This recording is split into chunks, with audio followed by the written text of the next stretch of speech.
मुस्लिम league नून के कायद नवाज शरीफ की 4 बरस बाद आज वतन वापसी। दुबई से चार्टर्ड तैयारा 12:30 बजे इस्लामाबाद लैंड करेगा। 1:30 बजे लाहौर के लिए रवाना होंगे। तैयारा 2:20 पर अल्लामा इकबाल इंटरनेशनल एयरपोर्ट पर उतरेगा। नवाज शरीफ हेलीकॉप्टर के जरिए शाही किला उतरकर मीनार पाकिस्तान पहुंचेंगे। रवानगी से पहले मियां नवाज शरीफ की शहबाज शरीफ से फोन पर बात। शहबाज शरीफ ने कहा कि पाकिस्तान आपके इस्तकबाल के लिए तैयार है।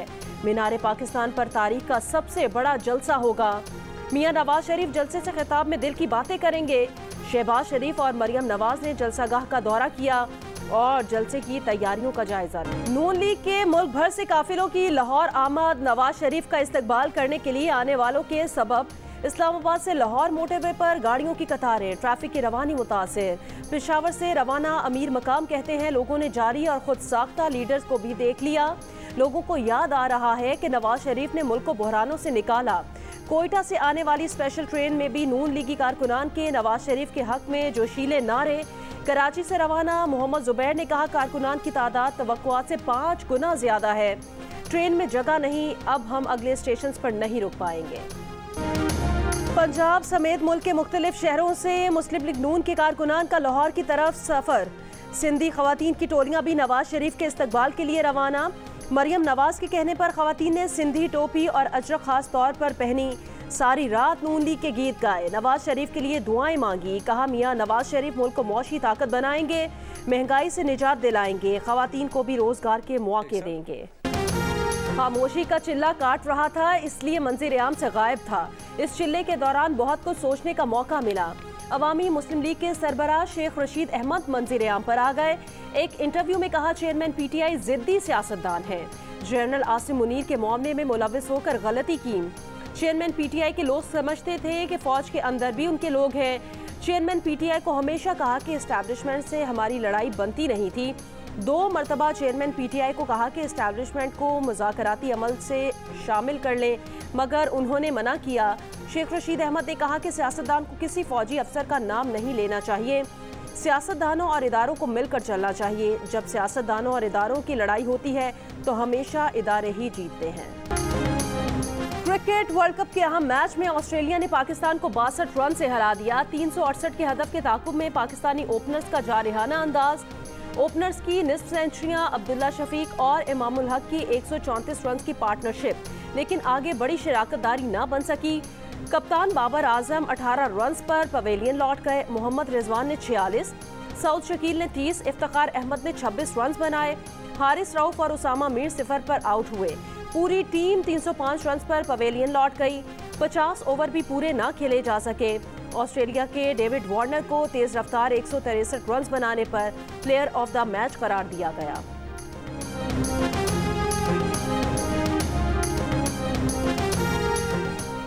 पाकिस्तानी टीम के कप्तान बाबर आजम का कहना है लाइन और लेंथ के मुताबिक बॉलिंग न कर सके, कैच ड्रॉप हुए। ऑस्ट्रेलियावी इनिंग्स के आखिरी 15 ओवर्स में मैच में वापस आ गए थे। फिर बैटिंग में आगाज अच्छा हुआ, लेकिन मिडल ओवर्स में पार्टनरशिप अच्छी ना लगा सके। ऑस्ट्रेलियाई कप्तान पैट कमिंस ने जीत को अच्छी कामयाबी करार दे दिया। इसराइली फौज ने आलमी कवानीन की धज्जियां बारूद से उड़ा दी। मजीद 370 फलस्तीनियों को शहीद कर दिया। शोहदा की तादाद 4300 से बढ़ गई। 14,000 से जायद जख्मी। गजा के मशरकी इलाके में वाक़े अलबरेज पनागुज़ीन camp, Beit Lahia, Sheikh Radwan, Jabalia camp और खान यूनिस में इमारतों और घरों पर बमबारी। सिर्फ खान यूनिस में 11 अफराद शहीद हुए। गजा में बमबारी से रूसी टीवी के लिए काम करने वाले फ़लस्तीनी कैमरामैन के घर के 12 अफराद शहीद। अक़वाम मुत्तहिदा का कहना है लाचार फ़लस्तीनी अपने प्यारों को इज्तिमाई कब्रों में दफनाने पर मजबूर हैं। इसराइल की अल-कुद्स अस्पताल तबाह करने की भी धमकी। हिलाल अहमर के तहत चलने वाले इस अस्पताल में 400 मरीज ज़ेर इलाज और 12,000 बेघर अफराद पनाह लेने पर मजबूर हैं। हमास के रहनुमा इस्माइल हनिया ने खबरदार किया कि इसराइली जारहियत के सबब तनाज़ा इलाकाई जंग में तब्दील हो सकता है और इस सूरत में ये इसराइल और उसके हामियों के काबू से बाहर हो जाएगा। हमास की जानिब से अमन का पैगाम। अमरीकी खातून और जवान यरगमाली बेटी रिहा। हमास का कहना है कतरी हुकूमत के साथ मुआहिदे के तहत इंसानी बुनियादों पर खातून और उसकी बेटी को रिहा किया। 14 बरस पहले यरगमाल बनाए गए अफराद में से किसी भी शख्स की ये पहली रिहाई है। अमरीका का तमाम यरगमालियों को गैर मशरूत रिहा करने का मुतालबा। रिहाई में ताउन पर कतर से इजहार तशक्कुर। वज़ीर ख़ारजा एंटनी ब्लिंकन ने कहा कि 200 अफराद में से ये पहली रिहाई है। कतर का इस सिलसिले में मदद का शुक्रिया। तमाम यरगमाल अफराद को फौरी बगैर शराइत के रिहा किया जाए। अमरीकी वज़ीर ख़ारजा ने कहा कि अब भी 10 अमरीकी लापता हैं, जिनमें से बाज़ यरगमाल हैं। मिस्र से गजा की रफा क्रॉसिंग न खुल सकी। अक़वाम मुत्तहिदा के सेक्रेटरी जनरल एंटोनियो गुतेरेस मायूस। कहा, आप रफा क्रॉसिंग जाएं और दिल न टूटे, ये मुमकिन नहीं। गजा के 20 लाख अफराद के लिए खाना, पानी, अद्वियात और ईंधन मौजूद नहीं और क्रॉसिंग के उस पार ट्रक्स में सारा सामान मौजूद है। जितनी जल्दी मुमकिन हो इन ट्रक्स को यहाँ से गजा भेजा जाए। गजा के लिए पाकिस्तान की 81 टन इंसानी और तिब्बी इमदाद भी मिस्र पहुँच गई। मिस्र में पाकिस्तान के सफ़ीर साजिद बिलाल ने इमदादी मिस्री हिलाल अहमद सोसाइटी के सपुर्द कर दिया। अमेरिका के सदर जो बाइडन ने दावा किया कि हमास के हमलों का एक मकसद सऊदी अरब और इसराइल के दरमियान ताल्लुकात को मामूल पर लाने के अमल को सबूताज करना था। फंड रेजिंग इवेंट से खिताब में बाइडन ने कहा कि हमास को पता था कि वो जल्द ही सऊदी क़यादत के साथ बैठकर इस मामले पर बात करने वाले थे। बाइडन ने तस्दीक की कि उन्होंने इसराइल पर जोर दिया कि वो गजा में ज़मीनी जंग छेड़ने के अमल को मुलतवी करे ताकि मुज़ाकरात के नतीजे में मज़ीद यरगमालियों की रिहाई मुमकिन हो सके। FIA ने साबिक army chief general Qamar Javed Bajwa के करीबी रिश्तेदार साबिर मिठू को 23 अक्टूबर को तलब कर लिया। साबिर मिठू को एंटी मनी लॉन्ड्रिंग एक्ट के तहत तलब किया गया है। नोटिस में कहा गया कि साबिर मिठू के 19 मुल्की और गैर मुल्की अकाउंट्स के जरिए 5 अरब 34 करोड़ रुपए की ट्रांजैक्शंस की गई हैं। अंदरून और बैरून मुल्क जायदादों और गाड़ियों का रिकॉर्ड भी साथ लाने की हिदायत। साबिर मिठू के करीबी ज़राए का कहना है कि हमारा कारोबार साफ सुथरा और कोई चीज़ गैर कानूनी नहीं, तमाम सबूत और टैक्स रिकॉर्ड मौजूद है।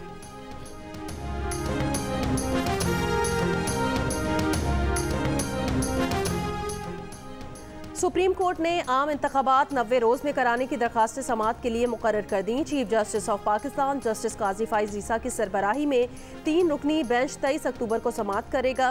मुल्क में एक दिन इंतखाबात कराने की दरख्वास्त भी समाअत के लिए मुकर्रर। चीफ जस्टिस की सरबराही में 3 रुकनी बेंच 24 अक्टूबर को समाअत करेगा। मुर्तज़ा वहाब इब्राहिम हैदरी टाउन की यूनियन काउंसिल से बिला मुकाबला चेयरमैन मुंतखब हो गए। सिंध लोकल गवर्नमेंट एक्ट के तहत बराह रास्त मेयर बनने पर उम्मीदवार को 6 माह में यूनियन काउंसिल का इलेक्शन लड़ना पड़ता है। चेयरमैन जिला काउंसिल बनने की सूरत में भी उम्मीदवार को 6 माह में यूनियन काउंसिल का इलेक्शन लड़ना पड़ेगा।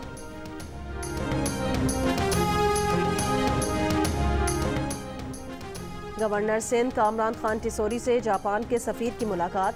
जापान के सफीर ने गवर्नर हाउस पर लगी घंटी बजाई।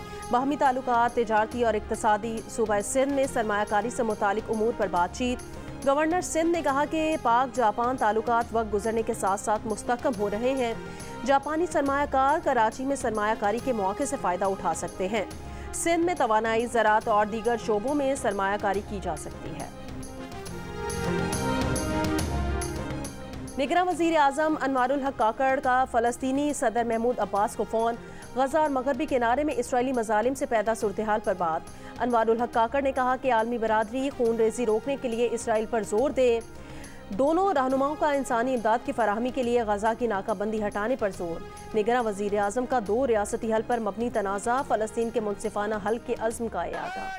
इसराइली जारियत और फ़लस्तीनी सरजमीन पर गैर कानूनी कब्जे के खिलाफ पूरी दुनिया सरापा एहतजाज। न्यूयॉर्क के सिटी हॉल के करीब इसराइल के खिलाफ और फ़लस्तीनियों से इजहार यकजहती के लिए रैली। शुरका के इसराइली कब्जा फौरी ख़त्म करने और फ्री फ्री फ़लस्तीन के नारे। तुर्की में भी इसराइली जारियत के खिलाफ एहतजाज किया गया। उर्दन में हज़ारों अफराद हमास की हिमायत में सड़कों पर निकले। मिस्र और यमन में इसराइली के गासिबाना कब्जे के खिलाफ एहतजाज किया गया। जनूबी अफ्रीका के मुल्क चिली में भी फ़लस्तीनियों से इजहार यकजहती किया गया। अफ्रीका में प्रेटोरिया और मोगादिशु में इसराइली जारियत के खिलाफ आवाज़ उठाई गई। एशिया के मुल्कों पाकिस्तान, भारत, इंडोनेशिया और मलेशिया में भी मजलूम फ़लस्तीनियों के साथ इजहार यकजहती किया गया।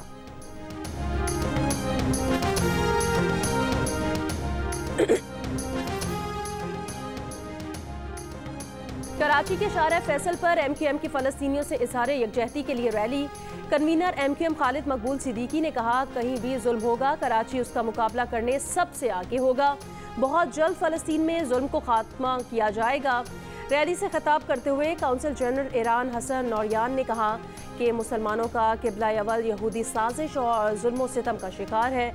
रहनुमा जमीयत उलमा इस्लाम राशिद महमूद सोमरो ने कहा कि इंसानी हकूक़ के अलमबरदार मुसलमानों पर जुल्म से मुतालिक करारदाद वीटो कर रहे हैं। मौलाना हसन जफर नकवी ने कहा, मजलूमों के लिए ना निकले तो तारीख कभी मुआफ़ नहीं करेगी।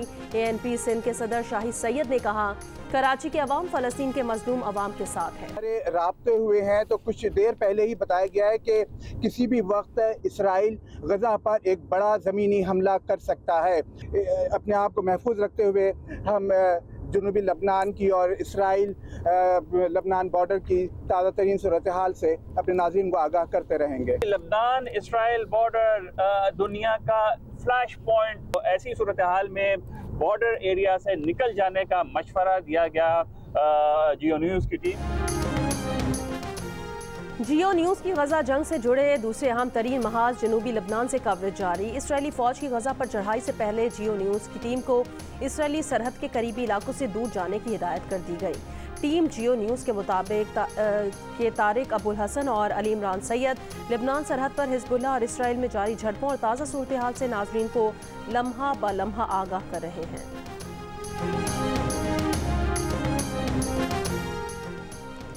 क्रिकेट वर्ल्ड कप में आज पहला मैच नीदरलैंड्स का मुकाबला श्रीलंका के दरमियान होगा। मैच लखनऊ में पाकिस्तानी वक्त के मुताबिक सुबह 10 बजे शुरू होगा।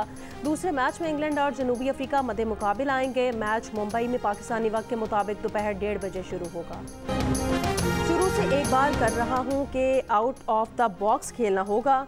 मोहम्मद आमिर की टीम पर तनकीद, कहा 2 ओवर्स में पता चल जाता है कैसी बॉलिंग करानी है। इमाद वसीम ने कहा, यही खिलाड़ी 3 साल से खेल रहे हैं। अब्दुल रज़ाक ने कहा कि हम पिछले कई सालों से छोटी टीमों से खेल रहे हैं, जब अच्छी टीमों से खेलते हैं तो उनसे सीखते हैं। क्रिकेट वर्ल्ड कप के हर मैच के बारे में जानिए अब्दुल रज़ाक, इमाद वसीम, मोहम्मद आमिर की माहिराना राय। प्रोग्राम हारना मना है में रोज़ाना रात 11 बजे की हेडलाइंस के बाद जियो न्यूज़ पर। और दिल का रिश्ता ऐप पर 1 साल से भी कम अरसे में 5000 शादियां तय पा गईं। प्रोफाइल बनाने वालों के रिश्ते बहुत कम अरसे में तय पाए। ऐप बैनुल अक़वामी लॉन्चिंग के बाद समंदर पार पाकिस्तानियों से रिश्ते जोड़ने लगी। अमेरिका, कनाडा, बरतानिया, UAE, सऊदी अरब, इटली और स्पेन जैसे ममालिक से पाकिस्तानी रिश्ते हासिल करना मुमकिन हो गया। 8.5 लाख मैच बनकर